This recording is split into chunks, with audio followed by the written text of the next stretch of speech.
Hello，小朋友，今日烏龜師傅有一個大計劃，就係要教識森林入邊嘅小動物包種啦。你哋知唔知道乜嘢係種啊？我哋一齊嚟睇下。今日要講嘅故事係烏龜師傅教包種。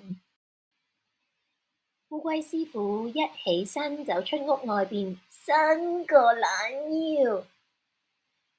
今日天氣咁好，不如搵啲朋友一齊包種食啦。佢拎住個籃，邊行邊諗，唔知有邊個得閒可以幫我呢？喺路上，烏龜見到松鼠喺樹上面跳下跳下，佢就請松鼠一齊幫忙去摘種兒。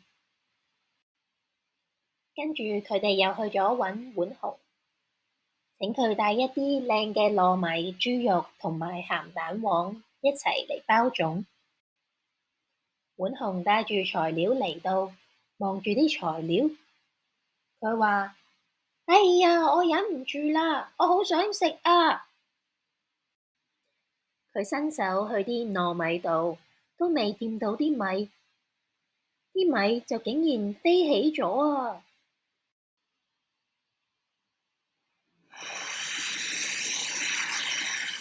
原來森林刮起咗大風啊，材料滿天飛，大家都唔知點算好，場面一片混亂。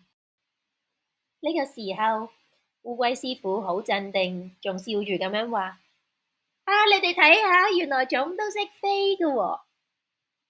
呢句說話令到其他小動物都哈哈大笑，唔再驚惶失措。笑完之後，森林嘅小動物佢哋都好專注咁一齊跟住烏龜師傅學包種。包完之後，每隻小動物都好滿意佢哋包嘅種，每一隻都好靚啊！烏龜師傅好有經驗，唔使幾耐佢就整咗一個柴火出嚟啦。然後刺蝟好小心咁將種一隻一隻放入熱水入邊，香氣飄滿咗成個森林。過咗冇耐，種煮好啦，大家拎住自己親手包香噴噴嘅種，坐喺河邊，一邊食一邊又講又笑，過咗一個好開心嘅下午。